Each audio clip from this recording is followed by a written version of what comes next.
Olá, seja bem-vindo. Se você chegou até aqui, eu creio que porque o título despertou a sua curiosidade. O título da mensagem é Bíblia Ave Maria, um estudo sobre os livros apócrifos. Abra sua Bíblia Ave Maria no Evangelho de São Marcos, capítulo 10, versículo 51.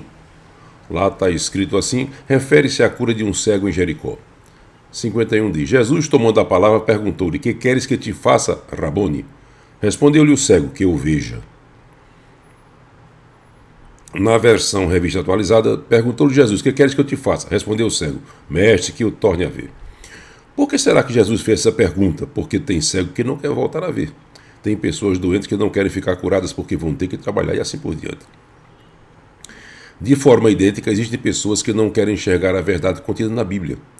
Por vários motivos. Primeiro, a tradição familiar é ser católica porque não querem contrariar parentes ou cônjuges, para não ser chamado de traíra, por achar que está certo, para não ver a verdade, para não perder benefícios ou por outros motivos. Mas o que são livros apócrifos? A Bíblia na versão Ave Maria contém 7 livros a mais do que as versões usadas pelos evangélicos. São livros do Velho Testamento com ensinamentos espirituais ou históricos que não foram incluídos no cânon bíblico oficial, devido a várias questões de ordens tais como origem, autenticidade e, acima de tudo, pelos seus conteúdos doutrinários. E quais são os livros que estão considerados apócrifos?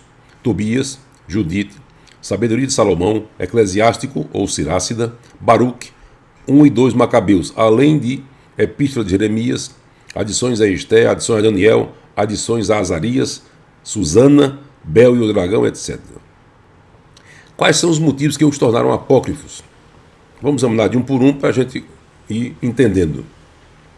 O livro de Tobias, ele introduz a figura do anjo Rafael, figura que não aparece em nenhuma outra parte da Bíblia, e inclui essa figura como interventor e operador de milagres. Tobias 3,24 diz, essas duas orações foram ouvidas ao mesmo tempo diante da glória do Deus Altíssimo, e um santo anjo do Senhor, Rafael, foi enviado para curar Tobit e Sara, cujas preces tinham sido simultaneamente dirigidas ao Senhor. Ainda em Tobias 12,15 diz, eu sou o anjo Rafael, um dos 7 que assistimos na presença do Senhor. Esse anjo Rafael não tem nenhuma citação em nenhuma parte do cânon oficial.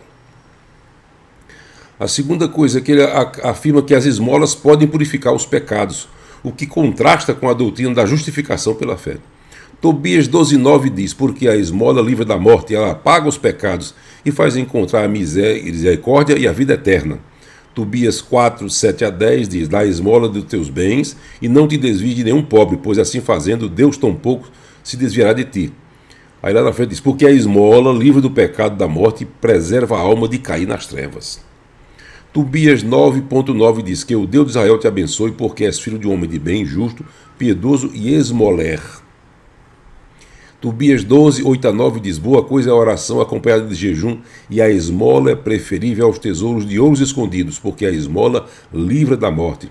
Ela apaga os pecados e faz encontrar a misericórdia e a vida eterna. E ainda Tobias 14, 11 diz, recomendai aos vossos filhos que pratiquem a justiça, sejam caridosos e esmoleres, que se lembrem de Deus e bendigam todo o tempo fielmente com todas as suas forças. Ainda contrasta como? Qual é o contraste que tem esse aqui? Porque a Efésios 2, 8 a 9 diz, porque gratuitamente fostes salvos mediante a fé, e isto não provém de vós, de vossos méritos, mas é puro dom de Deus, não provém das obras, para que ninguém se glorie. Isso aqui está na Bíblia Ave Maria, na carta aos Efésios, capítulo 2, de 8 a 9. A revista atualizada diz, porque pela graça sois salvos, mediante a fé, e isto não vem de vós, é dom de Deus, não de obras, para que ninguém se glorie. Entenda que se a salvação fosse por obras, sejam quais fossem, teriam que haver uma quantificação, porque qualquer obra tem que ser quantificada. Isto geraria a situação de que o rico seria mais salvo do que o pobre, e o miserável talvez não alcançasse o patamar necessário para ser salvo. A salvação é pura graça de Deus. Nunca se esqueça do malfeitor penitente que foi crucificado com Jesus. Ele não pertenceu, ele não deu esmola para ninguém, ele não pertenceu a igreja nenhuma, mas ele foi salvo porque depositou sua confiança em Jesus como seu Senhor e seu Salvador. Outro item ainda nesse mesmo livro, uso de amuletos para expulsar demônios. Tobias 6, 5 a 9 diz que Abre o peixe, trilha o coração, o fel e o fígado, guarda-os contigo e joga fora as entranhas. O coração e o fel e o fígado do peixe servirão para remédio muito eficazes. Lá na frente, entretanto, Tobias interrogou o anjo Azarias: meu irmão, peço que me digas qual é a virtude curativa dessas partes do peixe que me mandaste guardar. O anjo respondeu-lhe: se puseres um pedaço do coração sobre as brasas, a sua fumaça expulsará toda espécie de mau espírito, tanto do homem como da mulher, e impedirá que ele volte de novo a eles. O fel é bom para untar os olhos que têm alguma névoas e sararão. Não existe esse Azarias, e nem existe na Bíblia, no cano oficial, essa teoria de assar coração e fel e fígado do peixe para espantar demônios. Continuando ainda, Tobias 6, 19 a 21, diz: na primeira noite queimarás o fígado do peixe, será posto em fuga o demônio. Tobias 8, 2 a 3, tirou o seu alforje uma parte do fígado e o pôs sobre as brasas acesas. Nesse momento o anjo Rafael tomou o demônio e prendeu no deserto do Alto Egito. Tudo isso aqui não tem base bíblica, pois demônios são expulsos em nome de Jesus. No Evangelho de Marcos 9, versículo 38 diz: disse-lhe João: mestre, vimos um homem que em teu nome expeliu demônios, o qual não nos segue. Então, ou seja, a expulsão de demônios é feita em nome do Senhor Jesus. Não é por óleo ou fígado de peixe ou bile. Ainda continuando, Tobias 11, 7 a 8 diz: logo que entrar em tua casa, adorarás ao Senhor teu Deus e lhe darás graças. O fel do peixe que tens contigo, sabe que os olhos se abrirão instantaneamente e que teu pai verá a luz do céu. Então, é mais uma coisa que não tem base bíblica. O outro livro é Judite. Judite contém detalhes históricos e geográficos inconsistentes. O príncipe Osias, por exemplo, o príncipe Osias elogia Judite como a mulher mais bendita sobre todas as mulheres da terra. Judite 13, 23 diz: Osias, príncipe do povo de Israel, acrescentou: minha filha, tu és bendita do Senhor, Deus Altíssimo, mais que todas as mulheres da terra, contradizendo o que o anjo disse a Maria. Em segundo lugar, não é Osias, é rei Uzias. O outro livro, Sabedoria de Salomão, tem ensinamentos filosóficos que são vistos como influenciados pela cultura e filosofia grega. Sugere a pré-existência de uma alma excelente que ocupa um corpo. Sabedoria 8, 19 e 20 diz: eu era um menino vigoroso, dotado de uma alma excelente, ou antes, como era bom, eu vinha a um corpo intacto. Isso não tem nenhum apoio na escritura oficial. O Eclesiástico tem muitos provérbios e ensinamentos sábios, mas tem grandes influências humanas em vez de divina. Outra coisa, normalmente, salvação pelas esmolas. Eclesiástico 12, 1 a 3. Se fizeres o bem, sabe que o faz, receberá gratidão pelos teus benefícios. Não há bem para quem preserva o mal e não dá esmola. Ou seja, não há bem para quem persevera no mal, e não dá esmola. Ou seja, quem não dá esmola não vai receber bens. E o bem de Deus, isso não tem base bíblica. A segunda coisa no livro de Eclesiástico, a atitude humana positiva para com os pecadores. Diz assim Eclesiástico 12, 6 a 7. Dá àquele que é bom e não auxilies o pecador, pois acharás um duplo mal em todo o bem que o lhe fizeres. A outra coisa ainda Eclesiástico, salvação, perdão dos pecados por meio de esmolas. Volta novamente, Eclesiástico 3, 33 a 34 diz: a água apaga o fogo ardente, a esmola enfrenta o pecado. Deus olha para aquele que pratica a misericórdia. Dele se lembrará no porvir, no dia de sua infelicidade, este achará apoio. Ou seja, ele está pregando aqui que a esmola vai livrar o pecador no dia do juízo. Isso está em contraste com o que diz o Evangelho de 1 João, na própria Bíblia Ave Maria. Se confessarmos nossos pecados, ele é fiel e justo para nos perdoar os pecados e nos purificar de toda injustiça. Não existe salvação por meio de esmola. A salvação é pela confissão dos pecados. E Jesus purifica, perdoa e purifica. Eclesiástico 12:3, pois não há bem para quem persevera no mal e não dá esmolas. Diz Efésios 2:8-9, contrastando, diz: porque pela graça sois salvos, mediante a fé, e isto não vem de vós, é dom de Deus, não de obras para que ninguém se glorie. Já falamos sobre as obras que deveriam ser quantificadas. Outra coisa que ele contém é coisas que Deus detesta. Aí diz Eclesiástico 25:3. Mas há 3 espécies de gente que minha alma detesta e cuja vida me é insuportável. São elas: um pobre orgulhoso, um rico mentiroso e um ancião louco e insensato. Na realidade, o que Deus realmente detesta está em Provérbios 6, 16 a 19. Diz assim a palavra do Senhor: 6 coisas o Senhor aborrece, e a sétima tua alma abomina: olhos altivos, língua mentirosa, mãos que derramam sangue inocente, coração que trama projetos iníquos, pés que se apressam para correr para o mal, testemunha falsa que profere mentiras e semeia contendas entre irmãos. Então essas são as coisas que realmente Deus detesta. A outra coisa que ele faz é estimular os maus tratos aos escravos. Eclesiástico 33, 25 a 30 diz: para o jumento o feno, a vara e a carga, para o escravo o pão, o castigo e o trabalho. Diz aí no 27, o jugo e a correia fazem dobrar o mais rígido do pescoço. O trabalho contínuo torna o escravo dócil. Para o escravo malévolo, a tortura e as peias manda-o para o trabalho para que ele não fique ocioso. Se ele não obedecer, submete-o com grilhões. Contrasta com o que diz Êxodo 21, e diz: se comprares um escravo hebreu, 6 anos servirás, mas ao 7º sairá forro de graça. Eclesiástico 42, 2 a 5 também diz: de golpear um escravo até sangrar. De golpear até sangrar as costas de um escravo ruim. Tudo isso aqui contrasta com o que o apóstolo Paulo recomenda a Filemon sobre como contratar o seu escravo fugitivo Onésimo. Filemon diz: eu te envio de volta uma pessoa, quero dizer, o meu próprio coração. Ainda Filemon 17 diz: se portanto me consideras companheiro, recebe-o como se fosse a mim. Ou seja, o que Paulo recomenda é totalmente contrário ao que Eclesiástico recomenda. Prevalece a opinião de Paulo, que faz parte do cânon. O livro de 1º e 2º Macabeus, ele mostra que é uma revolta dos Macabeus e contém referências claras à ressurreição e à oração pelos mortos, práticas que são rejeitadas por serem antibíblicas.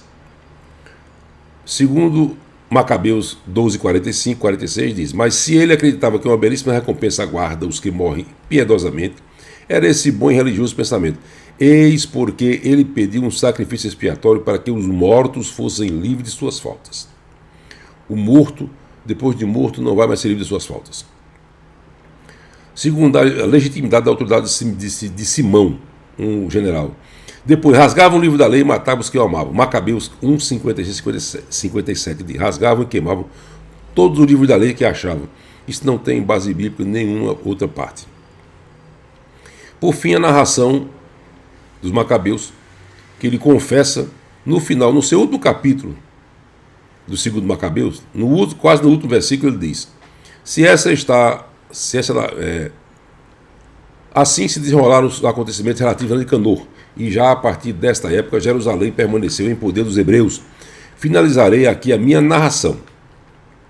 Se ela está felizmente concebida e ordenada, era este o meu desejo. Se ela está imperfeita e medíocre, é porque não pude fazer melhor. Ou seja, há uma confissão no seu capítulo 15, último capítulo, Macabeus, de que este livro foi escrito puramente pelo lado humano, pela vontade humana de acertar, sem a inspiração do Espírito Santo de Deus. O que contrasta com 2 Timóteo 3,16, que diz: toda a escritura é inspirada por Deus e útil para ensino, para repreensão, para correção e para educação na justiça. 2 Pedro 1,21 diz: porque nunca jamais qualquer profecia foi dada por vontade humana. Entretanto, homens santos falaram da parte de Deus, movidos pelo Espírito Santo. Ou seja, o cânon faz questão de destacar que o texto bíblico oficial, canônico, é movido pelo Espírito Santo de Deus. Outro livro, Baruque, escrito após o profeta Jeremias, o que gera questionamento sobre sua autenticidade. Novamente, a oração pelos mortos. Baruque 3 a 4 diz: Senhor Todo-Poderoso, Deus de Israel, escutai a prece dos mortos de Israel, dos filhos daqueles que pecaram contra vós, que não atenderam a voz do Senhor, seu Deus, e por isso foram levados à desgraça. Eclesiastes 9, 5 a 6 diz: porque os vivos não sabem que hão de morrer, os mortos não sabem de nada, nem tampouco terão eles recompensa. Para eles, para sempre, eles não têm parte em coisa alguma do que se faz debaixo do sol. Morto não tem condições de orar, morto não tem condições de operar milagres, tá certo? Porque eles não têm nenhuma participação de mais nada que se faz debaixo do sol. Baruque tem uma parte que ele fala contra os ídolos, é o capítulo 6. O outro livro, Sabedoria de Salomão, diz que o espírito se dissipará. Sabedoria 2, 3 a 4 diz: extinta ela, nosso corpo se tornará pó, e o nosso espírito se dissipará como um vapor inconsistente. Contrasta com o que diz Eclesiastes 12.7. E o pó volte à terra como era, e o espírito volte a Deus que o deu. Então o espírito do homem, quando o homem morre, o espírito volta a Deus que o deu. Não se dissipa, como fala a sabedoria. Outra coisa é que ele convida à orgia. Sabedoria 2.9 diz: ninguém de nós falte a nossa orgia. Em toda parte deixemos sinais de nossa alegria, porque esta é a nossa parte, esta a nossa sorte. Em momento nenhum a Bíblia convida ninguém para fazer orgia. Outra coisa, convida a oprimir o justo e a viúvos idosos. Sabedoria 2, 10 a 14 diz: tiranizemos o justo na sua pobreza, não poupemos a viúva, não tenhamos consideração com os cabelos brancos do ancião. Que a nossa força seja o critério do direito, porque o fraco, em verdade, não serve para nada. Cerquemos o justo, porque ele nos incomoda. É contrário às nossas ações. Ele nos censura por violar a lei e nos acusa de contrariar a nossa educação. Ele se gaba de conhecer a Deus e se chama a si mesmo Filho do Senhor. Ou seja, contrasta com o que diz Tiago 1, versículo 27. A religião pura, sem mácula, para com o nosso Deus e Pai é esta: visitar os órfãos e as viúvas nas suas tribulações. Ou seja, vai totalmente contrário ao que diz aqui Sabedoria 2 a 10. Provérbios 16:31 diz: coroa de honra são as cães, ou seja, as pessoas idosas merecem respeito. É o que a Bíblia ordena. Outro item: a alma do justo em paz, mesmo sem ressurreição. Sabedoria 3, 1 a 4 diz: mas as almas do justo estão nas mãos de Deus, em nenhum momento os tocará. Isso não tem base bíblica. Salomão adquiriu sabedoria. A Sabedoria 7, 1 a 2 diz: eu mesmo não passo de mortal como todos os outros, descendo do primeiro homem formado da terra. Meu corpo foi formado no seio da minha mãe, onde durante 10 meses no sangue tomou consistência da semente viril e do prazer ajuntado à união conjugal.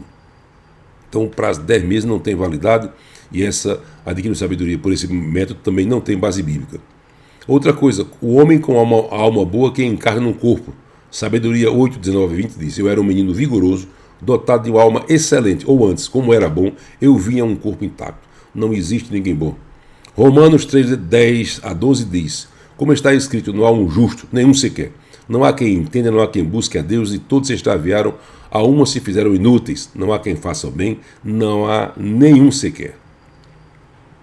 Outro item é que o homem é salvo porque é sábio. Sabedoria 9, 18 diz: assim como se tornaram direito as veredas dos que estão na terra, os homens aprenderam as coisas que vos agradam, e pela sabedoria foram salvos. Sabedoria não é motivo para a salvação de ninguém. Efésios 2, 8 a 10 diz: porque pela graça sois salvos, mediante a fé. Isso não vem de vós, é dom de Deus, etc.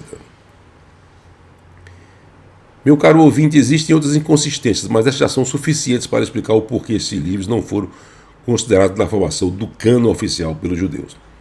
Tenha sempre em memória o caso do malfeitor penitente, que foi crucificado com Jesus e foi salvo sem pertencer a nenhuma igreja, sem ter feito nenhum ato de misericórdia, sem te dar esmola, sem nada. Este fato do malfeitor penitente desmonta todos os raciocínios humanos que tentam impor outra doutrina que não a dos apóstolos. Que o Santo Espírito de Deus abra o seu entendimento, tire de você o orgulho, o desconhecimento. Sua Bíblia, Ave Maria, é boa. Tirando os apócrifos, que já mostramos aqui, ela tem um bom conteúdo. Leia. Leia para entender e até conferir se tudo que é aquilo que estão dizendo no púlpito ou no altar está de acordo com a palavra de Deus. Por fim, se inscreva no canal pelo sininho para receber aviso de outras mensagens. Que Deus o abençoe ricamente, abra seu entendimento como fez com Lídia quando Paulo pregava. Deus o abençoe.